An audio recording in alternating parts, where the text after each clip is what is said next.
dans ce truc de matinal. Merci aussi à l'ensemble justement de nos internautes qui réagissent et qui interagissent avec nous. Nous avons aussi l'ennemi du côté de la régie par rapport à force de la mairie de Dakar. D'après le journal Les Échos, que nous sommes gagnato que Barthélémy Diaz aussi la mairesse di Ngoné Meng aussi di ki nga xam que modi Khalifa Babacar Sall. Alors enfin la question qui se pose moi, est-ce que Barth dafa perdre définitivement la mairie étant donné que dépose na exactement benn recours force nu ko Cour suprême loolu itam ñu koy daal di xaar boobu ba tey si kanam yoon ak wàllu ko yonal la donc mbokk yi benn information aussi mooy la mairesse intérimaire de la ville de Dakar di ki nga xam ne que moo di Ngoné Meng jamono ji nag mi ngi nekk si ay tànku ki nga xam ne que moo di Khalifa Babacar Sall maanaam mi ngi toppaat tànku Khalifa Babacar Sall dina xam ni itam noonu la daal di gérer woon boobu de mairie ñëw na jox ay tablettes conseils municipaux bu nekk pour daal leen war a mën a faciliter dans l'exercice de leurs fonctions.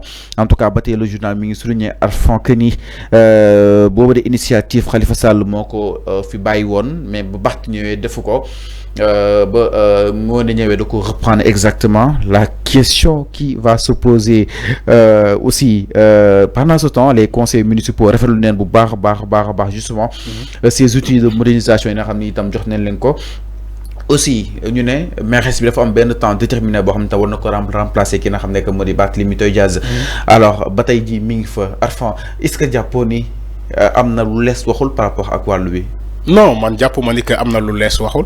C'est Barthélémy Diaz qui n'a pas respecté le protocole. C'est Barthélémy Diaz qui n'a pas respecté le protocole. Maanaam takku wàllu. Comment dirais-je seen parti bi nu mu tudd. Taxawu Sénégal Taxawu Sénégal xam nga Taxawu Sénégal dafa am vision surtout ci mairie de Dakar. Khalifa était le maire de Dakar. ñu destitué ko.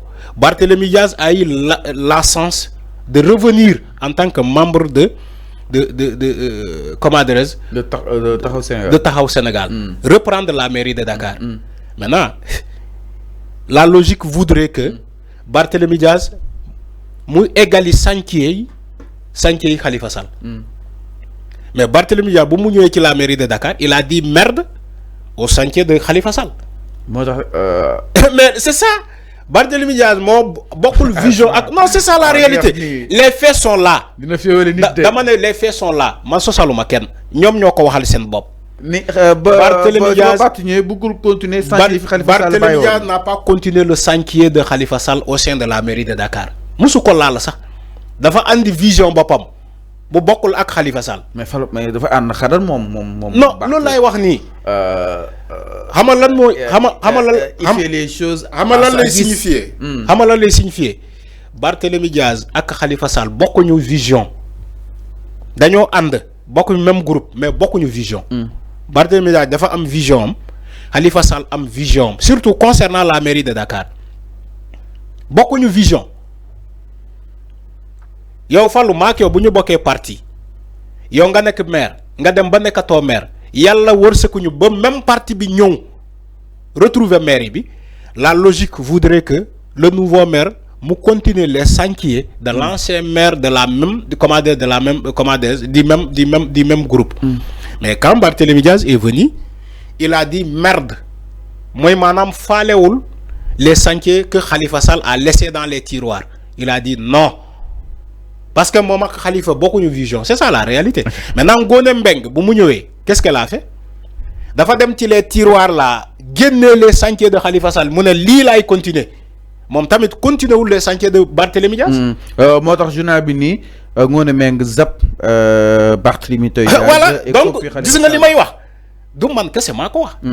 Même presse bi comprendre na le jeu de Barthélémy Diaz et Khalifa Sall ak Ngoné Meng bu mu ñëwee moom aussi à son tour la femme là elle a dit merde au chantier de Barthélémy Diaz mu dem jëlaat les chantiers les mêmes chantiers de Khalifa Sall. Khalifa Sall. Donc ñoom entre ñoom il y a un jeu malin et demi man maa la ëpp vision donc faalewuma sa vision faalewuma sa politique man jeune la dama am sama politique bopp c'est ce que Barthélémy Diaz a fait avec Khalifa Sall man xam nga man je suis le premier à dire que keroog bima koy wax sax sénégalais bala ñeneen ñi ko commencé di wax dama né Khalifa Sall ak Barthélémy Diaz dañuy and ak pour la forme wax na ko fi motax quand ils ont initié la coalition Sàmm Sa Kàddu les gens néew na ñuy gis Khalifa Sall fofu ñi bëri sax mosuñu gis Khalifa Sall fofu ñu am sens dëgg gis Khalifa Sall au sein de la coalition Sàmm Sa Kàddu mais loolu laay wax sens la loolu sens la parce que il n'était pas habitué d'aller se retrouver dans cette coalition là avec l'âge c'est pas l'âge dafa am lu lees waxul te Barthélémy Diaz xamna Khalifa Sall xamna ba ñuy destituer Barthélémy Diaz de la mairie de Dakar Khalifa Sall ben yon la prononcé te bobu mu ngi koy fekk Paris te dafa bind ben yon la ci Khalifa Sall prononcé depuis Paris dinaan oui même si ils ont dans le fait de concourir à la loi il reconnaît mom Khalifa Sall ils ont concouru à la loi pour daaneel Barthélémy Diaz de la mairie mais mom dafa japp ni que même bu féké loi la utiliser dañoo wara utiliser plutôt élégance bay loi bi il reconnaît que c'est le fait de concourir à la loi c'est ce qu'il a dit il ne s'est même pas essayé de dire oui jaay doole la wala pour jappalé Khalifa pour jappalé Barthélémy Diaz fofu ngay xam ni que le torchon brûle entre Khalifa Sall ak Barthélémy Diaz lolu ku ko waxul yow peut-être yow da ngay gisul lu xew mën nañu ànd ni di masla pour la forme mais seen diggante yàqu na bu yàgg ba mu Barthélémy Diaz taxawee di naan je ne vais plus travailler pour keneen falu parce que man Barthélémy Diaz j'ai des ambitions c'est tout à fait normal il a 2029 il a donné rendez-vous aux Sénégalais en 2029 peut-être sans le congrès sans le congrès du mouvement Taxawu Sénégal sans le congrès moi manam congrès parti qui bi organisé le congrès ne ko Barthélémy Diaz yow yaay ñi jité yow yaay ñi représenter yow yaay suñu candidat en 2029 xaarul Khalifa Sall mu désigné ko xaarul congrès bi mu désigné ko il s'est autoproclamé ni que candidat la en 2029 te jaarul ci Khalifa Sall donc il y a un problème entre Barthélémy Diaz et Khalifa Sall te Khalifa Sall musul taxaw prononcé wu ni que préparez-vous pour 2029 parce que Barthélémy Diaz moy sama suñu candidat mais est-ce que defuñu xam nga Khalifa Sall lu mu wax entre eux ma ñew xam nga Khalifa Sall lu mu wax tout récemment il a convoqué l'opposition pour ñu retrouver autour d'un groupe ni que comme quoi c'est lui le chef de l'opposition Khalifa ba légui mu ngi gëm sa politique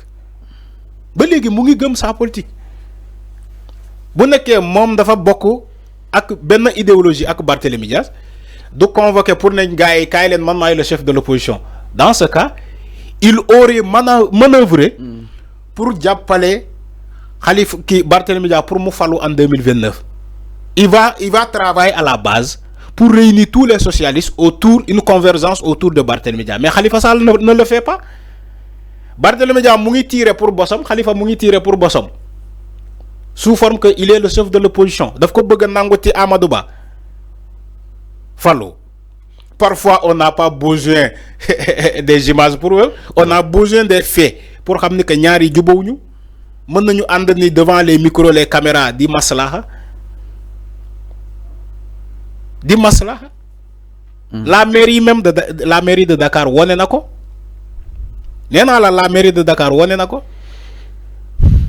Barthélémy Diaz ba muy paré ci maire bi ba muy perdre maire bi Khalifa Sall ben yon la ci prononcé ba paré recours am waxu ci Barthélémy Diaz def na recours au niveau de la cour suprême nekkul pour cour suprême bi annuler mais dafa nek cour suprême bi pour mu xol ndax amna vice procédural est-ce que processus bi respecte nañu ko cour suprême loolu lay até mais décision bi avant quand même mais concernant la décision du préfet il y a une décision préfectorale et une décision administrative bo xamantene la cour suprême est obligée de respecter cette décision administrative là donc Barth mom légui dañuy xol ndax amna vice procédural mom Barth xamna ni mom ñak non ñak na mairie bi bu yag mairie bi sa xarul Barthélémy Diaz recours entre temps ils ont voté un budget entre temps la mairie de Dakar les agents municipaux ils ont voté un budget ils ont élu au sein comment dirais-je, des conseillers.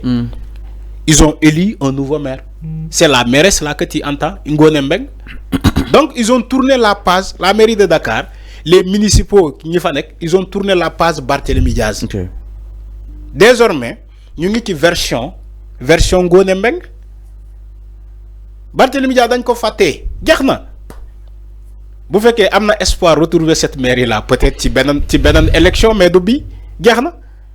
Ngone Mbeng moy assurer l'intérim ba 2027 ñu voter un nouveau maire. Bu féké nit ñi def nañu ko confiance ñu reconduire ko. Bu féké defuñu ko confiance ñu voter pour un autre maire. Donc da nga japp ni instant bi le torchon va brûler entre ki nga xamné que modi Barthélémy Diaz ak ki nga xamné que modi son mentor di Khalifa Sall. Dama né jubóowuñu dañuy masala pour la forme jubóowuñu Fallou les faits sont là. OK. Barthélémy Diaz ne prononce plus le nom de Khalifa Sall dans sa politique. Xam nga lan lay wax. Ousmane Sonko def na li waru ko def ni ñu ngi koy xaar mu édifier ñu ci li bu paré ci loolu lan lay wax joxna sénégalais rendez-vous 2029 je suis candidat. Barthélémy Diaz day xey di def doxum mbokk dem marché Sandaga do faji sa Khalifa Sall do faji sa non Khalifa nak lu fay def nak ci yoy non Fallou dans leur politique daanoo na gis ñaari ensemble. Khalifa ak Ajam ak aussi. non Khalifa ak Ajam il faut comprendre avant quand même peut-être Barth il a toujours été sincère et fidèle à Khalifa Sall peut-être on va voir quelle décision la war a mën a jël ni si wàllu woowu noonu alors ndax ñëw itam si leneen du côté de la régie exactement ginnaaw mbiru Khalifa Sall ak ki nga xam ne que mu di Barth